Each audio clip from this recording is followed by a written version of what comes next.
Hi guys, once again welcome back to today's video అండి. So ఈరోజు నేనైతే మొత్తం 6th class science text book మొత్తాన్ని డీకోడ్ చేసి దాంట్లో సెమిస్టర్ సెకండ్ అండి డీకోడ్ చేసి దాంట్లో ఇంపార్టెంట్ని రాయడం జరిగింది. ఇంపార్టెంట్ పాయింట్స్ అయితే మీ బిట్స్ అయితే మొత్తం రాయడం జరిగింది. సో ఈ యొక్క పీడిఎఫ్ చాలండి.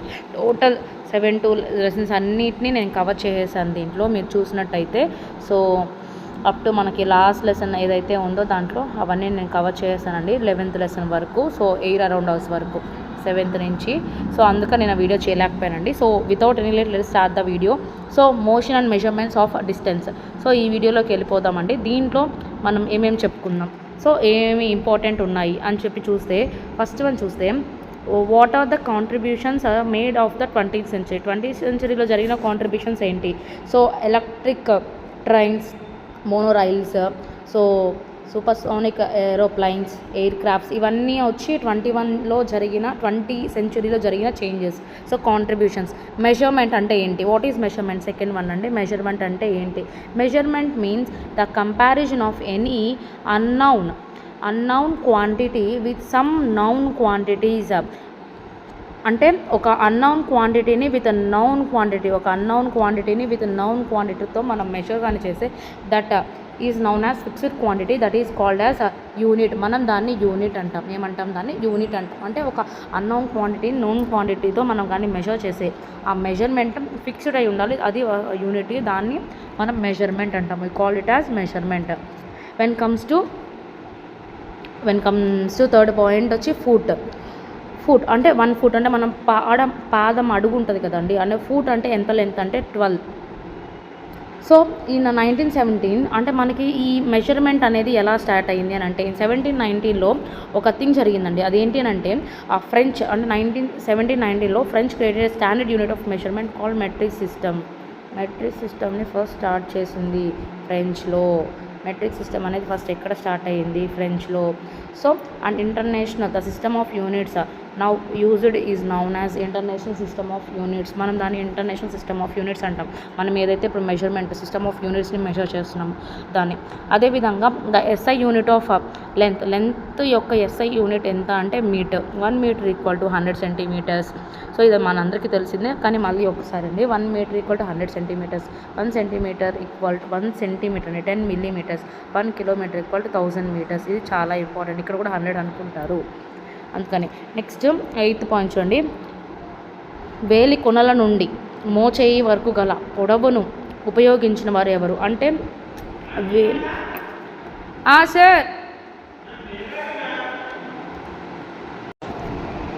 Sir sorry for that disturbance.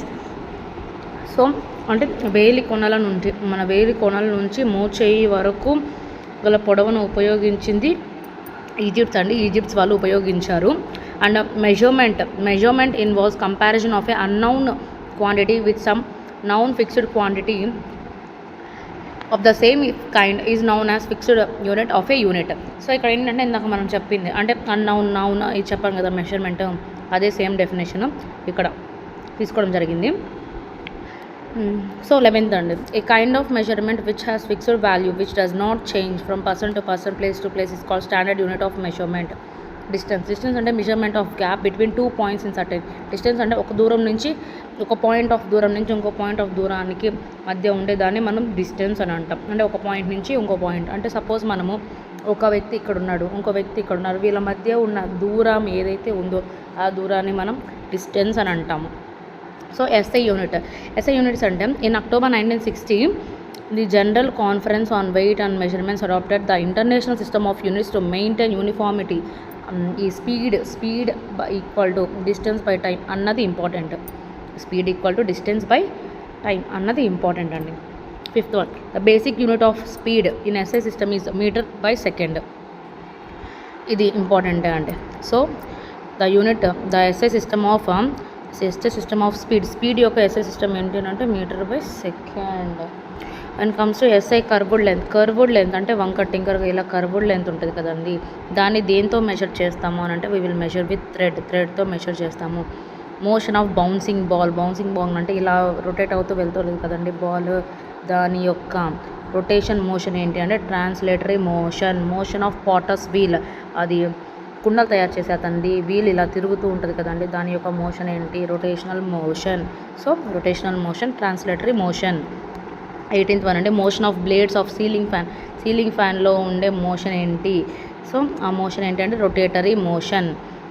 So rotate అవుతూ ఉంటాయి కదండి. The instrument which shows the speed of A moving vehicle. Vehicle ఇప్పుడు స్పీడ్గా వెళ్తుంది, ఆ వెహికల్ యొక్క స్పీడ్ని చెప్పాలి అంటే ఏమి యూజ్ చేస్తారు అంటే స్పీడోమీటర్. స్పీడోమీటర్ అనేది యూజ్ చేస్తాము. And after that the number of decades in a century. ఒక సెంచురీలో ఎన్ని డెకేడ్స్ ఉంటాయి? ఎన్ని డెకేడ్స్ ఉంటాయంటే 10 డెకేడ్స్. సో 10 డెకేడ్స్ ఉంటాయి. దో 1 కిలోమీటర్ పర్ అవర్ అంటే ఎంత అని అంటే 15/18 meter by second. So 1 light year. Light year అనేది ఎంత డిస్టెన్స్? లైట్ ఇయర్ అనేది యూనిట్ ఆఫ్ డిస్టెన్స్ని చెప్పడానికి మనం యూజ్ చేస్తామండి. లైట్ ఇయర్ని దేనికి యూజ్ చేస్తాం? To say the distance. SI unit of length is meter. Already వచ్చింది మనకి. SI unit of units is MKS system. Units యొక్క ఎస్ఐ సిస్టమ్ ఏంటి అని అంటే MKS system. The basic unit of time is second. Basic unit of time అంటే ఏంటి అంటే second. The distance travelled by a body in a unit of time is speed. The distance of an object from one end to another equal to length. So ఒక distance of an object from ఒక ఎండ్ నుంచి ఇంకో ఎండ్కి length అని అంటారు అని already చెప్పాను. Hand span non standard unit of length. మీకు హ్యాండ్ స్పాన్ అంటే తెలుసు కదండి, ఒక చెయ్యి ఉంటుంది కదండి, చెయ్యి అంటే ఒక చెయ్యి హ్యాండ్ ఏదైతే ఉంటుందో ఆ హ్యాండ్ది మొత్తం దాన్ని హ్యాండ్ స్పాన్ అంటారు. మీటర్ అంటే SI unit of length. Length యొక్క చెప్పడానికి మీటర్ అంటారు.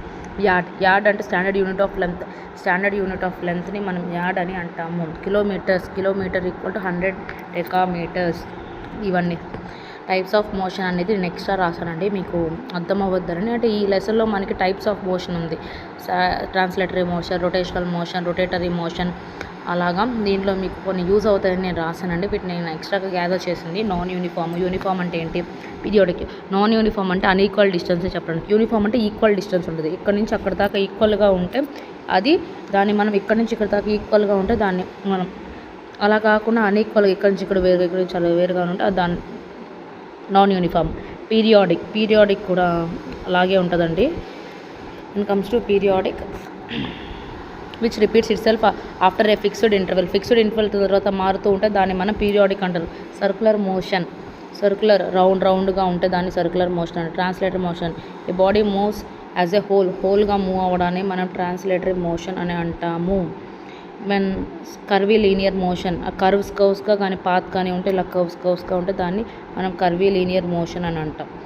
రెక్టిలీనియర్ అంటే స్ట్రైట్ లైన్లో కానీ వెళ్తూ ఉంటే కర్వీ లీనియర్. అంటే ఇప్పుడు ఆర్మీ వాళ్ళు మార్చేస్తారు కదండి స్ట్రైట్గా, అలాగా. రొటేషన్ అంటే రౌండ్గా రొటేషన్ అవ్వడం. ఆక్సిలేటరీ అంటే to move in a path in a mean position. From ఒక మీన్ పొజిషన్లో తినం. Circulatory motion, oscillatory motion. ఈసారి పిక్చర్స్ చూపిస్తానండి. సో ఎయిత్ చాప్టర్కి వచ్చామండి. Light shows and reflection. Shadows and reflection అండి. సో ఒపెక్ సబ్స్టెన్స్ అంటే అండి we can't see any object. Transparent అంటే which allows light to pass. Translucent అంటే విచ్ అలోస్ లైట్ పార్షియల్గా లైట్ని కానీ అలో చేస్తే మనం దాన్ని ట్రాన్స్పరెంట్ అంటారు. అసలు అలో చేయకపోతే దాన్ని ఒపేక్, కొంచెం అలో చేస్తే దాన్ని ట్రాన్స్పరెంట్ అంటారు. లూమినియస్ ఆబ్జెక్ట్స్ అంటే objects like the sun, torch light అంటే that gives out or emit out light of their own. ఏవైతే వాటి అంతటా అవే లైట్ని ఇస్తాయో వాటిని మనం లూమినియస్ ఆబ్జెక్ట్స్ అంటాము. సో నాన్ లూమినియస్ అంటే వాటికి లైట్ లేకపోతే వాటి నాన్ లూమినియస్ అంటాము. సో ఏవేవి ఉంటాయి అని అంటే సన్కి ఉంటుంది, టార్చ్ లైట్ బల్బ్ ఉంటుంది. సో ఇవన్నీ వచ్చి luminous objects. So light travels ఎలా ఉంటుంది? లైట్ ఎలా ట్రావెల్ అవ్వద్ది? వంకరగా పోద్దా, స్ట్రైట్గా పోద్ది. The dark part of a shadow is called umbra. So షాడోలో ఒక నల్లటి చీకటి పాఠం ఉంటుంది కదా, చీకటి భాగం, దాన్ని ఏమంటారు? ఉమ్రా అంటారు. ద పార్షియల్ పార్ట్ ఆఫ్ ఎ అంటే డార్క్నెస్ కూడా ఎక్కువ డార్క్నెస్ ఉంటుంది, లైట్ డార్క్నెస్ ఉంటుంది. ఎక్కువ ఉండే డార్క్నెస్ని మనం ఉమ్రా అంటాము. లైట్గా ఉండే డార్క్నెస్ని పెనుంబ్రా అని అంటాం. Objects which do not have light of their own are called non luminous. ఇప్పుడే చెప్పామండి, లైట్ ఫుల్గా ఉంటుంది లూమినియస్, లేకపోతే non luminous. The size of the shadow depends on the distance between light and object. The size of the shadow depends upon the distance between light and object. So ఈ shadow అనేది లైట్కి ఆబ్జెక్ట్కి మధ్య ఉంటుందండి దాని distance అనేది. So when the distance between object and screen is decrease the shadow become smaller. ఈ ఆబ్జెక్ట్కి స్క్రీన్కి మధ్య డిస్టెన్స్ తగ్గింది అంటే ఆబ్జెక్ట్ పెద్దది ఉంటుందా చిన్నది ఉంటుంది అంటే చిన్నది ఉంటుంది. అలాగే ఇంక్రీజ్ అయితే larger. When the moon comes in between the sun and earth. So ఇది మనకి తెలిసిందే అండి, సోలార్ ఎక్లిప్స్, లూనార్ ఎక్లిప్స్. దీనిలో కూడా మళ్ళీ మెన్షన్ చేయడం జరిగిందండి. మూన్ అనేది సన్కి ఎర్త్కి ఇక్కడ సన్ ఉన్నాడు, ఇక్కడ ఎత్తున్నాడండి. ఇక్కడ మధ్యలో కానీ మూన్ కానీ వస్తే దాన్ని మనం సోలార్ ఎక్లిప్స్ అంటాం. సోలార్ ఎక్లిప్స్ ఎందుకనంటే మనకి దీనికి ఒక స్టోరీ కూడా ఉంది, ఒక మూవీలో అండి. ఒక ఎర్త్ అనే ఒక అందమైన అమ్మాయి ఉండేది. అందమైన అమ్మాయికి సన్ అంటే చాలా ఇష్టం. సో సన్ ఎర్త్కి లైన్ వేస్తూ ఉంటే మూన్కి కోపం వచ్చి మూన్ వచ్చి ఎర్త్ చుట్టూ ఇలా తిరుగుతాడు కదా, తిరుగుతూ ఇలా అడ్డం వచ్చి నిలబడిపోతాడు. ఇలా అడ్డం వచ్చి నిలబడిపోతే ఈ సన్ రేస్ అనేటివి సన్ ఎర్త్ని చూడలేడు. అందుకని అప్పుడు ఆ సన్ రేస్ అనేటివి మూన్ మీద పడతాయి. అందుకని అది సోలార్ ఎక్లిప్స్. అలా కాకుండా అప్పుడు సన్కి బాగా కోపం వచ్చింది, ఈ మూన్ని ఎలానా కరిగించేయాలి అని చెప్పి ఎక్కువ రేస్ ఇస్తూ ఉన్నాడు. అప్పుడు ఈ ఎర్త్కి బాధ వేసి ఎర్త్ వచ్చి సన్కి మూన్కి మధ్యలో ఉంది. సన్కి మూన్కి ఇప్పుడు ఇందాక చెప్పిన దాంట్లో ఇప్పుడు ఏంటంటే ఇదే సన్ను ఆ మూన్ ఉంది, ఎర్త్ ఇక్కడ ఉందని చెప్పానండి. ఈ ఎర్త్కి బాధ వేసింది, అంటే ఈ మూన్ ఏదైతే ఉందో అది కరిగిపోద్దేమో అని చెప్పి. అందుకని ఈ ఎర్త్ ఏం చేస్తుంది, పరిగెత్తుకుంటూ వచ్చి వీళ్ళిద్దరికి మధ్య అడ్డం ఉంటుంది. ఇలా కానీ ఎర్త్ అడ్డంగానే ఉండిందంటే దీని ఏమంటారంటే లూనార్ ఎక్లిప్స్ అంటామండి. సోలారు లూనార్ చాలా కన్ఫ్యూజన్గా ఉంటుంది. సో దాన్ని నేను క్లియర్గా రాసాను, చూసుకోండి. Pinhole camera is a device that works on the principle. ఏం ప్రిన్సిపల్ మీద వర్క్ చేస్తుంది, చాలా ఇంపార్టెంట్ అండి. So light travels in a straight line అని చెప్పద్ది. అది మనకి తెలియదుగా మనం ఏదేదో పెడుతుంటాం. So that's the thing. So after that image formed in a plane mirror is inverted and erect. Image అనేది ఒక ప్లెయిన్ మిర్రర్ మీద పడుతుంది, అంటే అద్దం మీద పడుతుంది. ఎలా ఉంటుంది ఇమేజ్, ఎర్రెక్ట్ అండ్ ఇన్వర్టెడ్. ఎర్రెక్ట్గా ఇలా ఉంటుంది, ఎర్రెక్ట్ అంటే. ఇన్వర్టెడ్ అంటే ఇలా ఉంటుంది, అంటే నిజమైనది. ఎర్రెక్ట్ ఇలా స్ట్రైట్గా ఉండి ఇన్వర్టెడ్గా ఉంటుంది. So the dash substance form shadows. ఏ సబ్స్టెన్స్ అనేటివి షాడోస్ని ఫామ్ చేస్తాయి, ఓపెక్ సబ్స్టెన్స్ అనేటివి అండి. అంటే ఓపెక్ సబ్స్టెన్స్ అంటే ఇప్పుడు ఒక చెక్క ముక్క తీసుకోండి. చెక్క ముక్కను మీరు అడ్డం పెట్టి దాని మీద లైట్ వేస్తే మీకు దానిలోంచి లైట్ పోదు. కానీ ఏంటంటే ఆ వుడ్ యొక్క నీడ, చెక్క ముక్క నీడ అనేది కింద పడుతుంది. అందుకని అవి షాడోస్ని ఫామ్ చేస్తాయి. అర్థమైందని నేను అనుకుంటున్నాను. సో మీకు డయాగ్రమాటిక్గా చెప్పాలంటే ఇది ఒక వుడ్ అనుకోండి. ఇప్పుడు నేను ఇక్కడ టార్చ్ వేసాను దీని మీద. ఇప్పుడు ఈ టార్చ్ రేస్ అంటే దీని మీద పడితే దీనిలోంచి బయటికి ఇలా వెళ్ళలేవు, కానీ వుడ్ యొక్క నీడ అనేది పడుతుంది. సో అందుకని ఏ ఆబ్జెక్ట్స్ షాడోస్ని ఫామ్ చేస్తాయంటే ఒపేక్ అని చెప్పచ్చండి. Light travels dash through medium such as glass. Slower మీడియంలో పోతాయండి గ్లాస్లో అయితే. Image formed in a pinhole camera ఎలా ఉంటుంది అని అంటే ఇన్వర్టెడ్గా ఉంటుంది. So the ray of light that falls on a plane mirror మీద ఫామ్ అయ్యే లైట్ ఎలా ఉంటుంది, incident ray. Shadow gives information about shape of object యొక్క షేప్ గురించి చెప్తుంది. Shadow are formed due to the property light travels in a straight line అనే property మీద. So ఇది అండి మ్యాటర్. ఇది అయిపోయింది. ఇప్పుడు 9th electricity and circuits. So ఇక్కడికి ఆల్రెడీ 13 minutes అయిందండి. నేను ఫుల్ వీడియో చేసేస్తాను, కానీ ఏంటంటే ఫుల్ వీడియో చేస్తే అది లెంత్ అవ్వద్దని ఆలోచిస్తున్నాను. బట్ ఒక్క దాంట్లో ఉండిపోతాయి కాబట్టి నేను మీకు చేస్తానండి.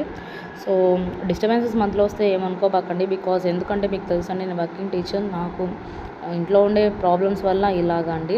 సో మీరు అనే వాళ్ళు నాకు కొంచెం సపోర్ట్ చేస్తే నాకు ఏదో ఒక హెల్పింగ్ హ్యాండ్గా ఉంటుంది అని చేయడమే, అంతే తప్ప ఏదో ఏం చేసేయాలి ఏదో వచ్చేస్తే అని కాదు. సో అమౌంట్ అనేది ఏం చేయడం ఎంత కష్టమో యూట్యూబ్లో మాకు మాత్రమే తెలుస్తుంది. ఇప్పుడు 9th లెసన్లో చూద్దామండి. Electricity and circuits in a electric సెల్లో 2 టెర్మినల్స్ ఉంటాయండి. One is positive, one is negative. So positive terminal, negative terminal. ఈ పాజిటివ్ నెగిటివ్ని ఎలా గుర్తుపట్టాలి అని అంటే ఫస్ట్ మెటల్ క్యాప్ ఉన్న side positive terminal, metal disc ఉన్న వైపు negative terminal. Electric cell is a source of electricity అండి. ఎలక్ట్రిక్ సెల్ని మనం సోర్స్ ఆఫ్ ఎలక్ట్రిసిటీ అంటాం. Dash is a simple device that is used to either break the circuit or to complete it. అంటే switch అనేదండి ఒక simple device is used to either break the circuit or to complete it. Materials that allow electricity to pass through which through them are called conductors, which won't allow electricity to pass them is insulators. So dash is one of the biggest source of energy for producing electricity అంటే coal, బొగ్గు. Electric cell is of 2 types వచ్చి primary cell and secondary cell. So primary cell, secondary cell. Use it through recharge అంటే recharge చేసుకునే దానికి use చేసేది secondary cell. Primary cell when the chemical used up in totally chemical అనేది use అయిపోద్ది like battery, watches అలాంటివి. Silver is the best conductor of electricity along with the water. Graphite human body allows electricity to pass through it. So silver అనేది best example అని చెప్పొచ్చండి, best electricity కండక్టర్లో. అదేవిధంగా water, graphite అంటే pencil ముక్కు ఉంటుంది చూడండి, దాన్ని గ్రాఫైట్ అంటాం మనం. వాటర్, గ్రాఫైట్, హ్యూమన్ బాడీ కూడా ఒక బెస్ట్ సోర్స్ అని మనం చెప్పొచ్చు. అదేవిధంగా an electric cell converts chemical energy into electrical energy. Chemical ఎనర్జీని ఎలక్ట్రిక్ ఎనర్జీగా చేంజ్ చేసేది ఏంటంటే electric cell. A bulb with broken filament is called fused. So బల్బ్లో ఫిలమెంట్ అనేది ఉంటుంది టంగ్స్టన్, అది ఒకవేళ పోయి ఉంటే దాన్ని ఏమంటాము అంటే ఫ్యూజ్డ్ అయ్యింది అని చెప్పాలి. Bulb glows only in closed circuit. Bulb ఎక్కడ వెలుగుతుంది అంటే క్లోజ్డ్ సర్క్యూట్లో వెలుగుతుంది. Filament first used by Edison first బల్బును కనుగొట్టేటప్పుడు ఆయన టంగ్స్టన్ని యూజ్ చేయలేదండి. అది ఏదైతే ఇలాగ బల్బులో ఇలా రింగులు తిరిగి ఉంటుందో దాన్ని మనం టంగ్స్టన్ అంటాం దీన్ని. సో ఆయన టంగ్స్టన్ని వాడలేదు, ఆయన యూజ్ చేసింది ఏంటంటే బ్యాంబూ ఫైబర్ని యూజ్ చేశారు. బ్యాంబూ స్టిక్స్ యొక్క ఫైబర్ని ఆయన యూజ్ చేసింది. So now let's discuss about fun with magnets discuss చేద్దామండి. The word magnet is derived from French word నుంచి వచ్చిందండి magnus, which means lodestone అని అర్థం అండి. మ్యాగ్నస్ అనే వర్డ్ నుంచి మ్యాగ్నెట్ అనే వర్డ్ వచ్చింది. సో దాని అర్థం లోడ్ స్టోన్, న్యాచురల్ మ్యాగ్నెట్ అని అర్థం. The ore from which magnet is extracted called magnitude. Magnet నుంచి ఏదైతే ఓర్ని మనం తీసుకుంటాం దాన్ని ఏమంటామంటే మ్యాగ్నిట్యూడ్ అంటాము. Magnets are of 2 types. Natural magnets ఉంటాయి, ఆర్టిఫిషియల్ అంటే మ్యాన్ మేడ్ చేసేటివి, న్యాచురల్ అంటే దొరికేటివి. Natural magnets attracts to magnets. So magnetic material attracts to magnets. Magnetic material మ్యాగ్నెట్స్ని అట్రాక్ట్ అవుతుంది అని అంటే ఐరన్, నికెల్, కోబ్లెట్. ఇది చాలా ఇంపార్టెంట్ అండి, చాలా important bit. So iron, nickel and cobalt అనేటివి మ్యాగ్నెటిక్ మెటీరియల్స్ని అట్రాక్ట్ చేస్తాయి. నాన్ మ్యాగ్నెటిక్ మెటీరియల్ ఏంటి అంటే paper, wood, plastic etcetera.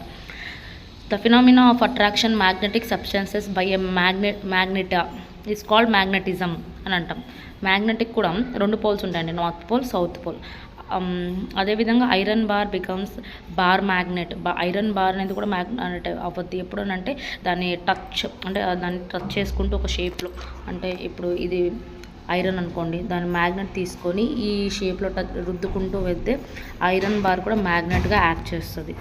So the touch stroke method ద్వారా దాన్ని టచ్ స్ట్రోక్ మెథడ్ అంటాం. The area around a magnet way the magnet influence can be experienced is known as magnetic field. ఆ చుట్టూ ఉండే దాన్ని ఏమంటాము అంటే మ్యాగ్నెటిక్ ఫీల్డ్ అంటాం. ఇలాగ మ్యాగ్నెట్ చుట్టూ ఉండేదాన్ని magnetic field. So non magnetic మెటీరియల్ని ఏమంటామంటే plastic and wood are called as non magnetic material.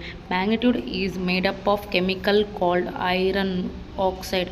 So magnitude అనేది ఏ కెమికల్తో షేప్ అయినదంటే ఐరన్ ఆక్సైడ్. సో ఇందాక మనం ఇక్కడ మ్యాగ్నిట్యూడ్ చెప్పాం. ద ఓర్, మ్యాగ్నెట్ అనే ఓర్ ఎక్కడి నుంచి వచ్చిందంటే మ్యాగ్నిట్యూడ్. సో ఆ మ్యాగ్నెట్యూడ్ అన్నది దేని నుంచి చేయబడింది అని అంటే మనం ఇక్కడ చెప్పచ్చు magnetic field that iron oxide నుంచి వచ్చింది. మ్యాగ్నెటిక్ ఫోర్స్ అనేది ఏం force? Non contact force. The magnet which lose their property of magnetism after a short period of టైంలో మ్యాగ్నెట్ అనేది దాని యొక్క ప్రాపర్టీస్ కానీ పోతే దాన్ని ఏమంటారంటే temporary the magnet which lose the property of magnetism in short పీరియడ్లో దాని యొక్క ప్రాపర్టీ కానీ పోతే దాన్ని టెంపరరీ మ్యాగ్నెట్ అంటారు. The main characteristic future of a magnet వచ్చి డైరెక్షనల్ ప్రాపర్టీ, డైరెక్షన్ని చూపిస్తుంది, అదే మ్యాగ్నెట్ అంటారు. లేకపోతే దానికి మెయిన్ ఫ్యూచర్ పోయినట్టే.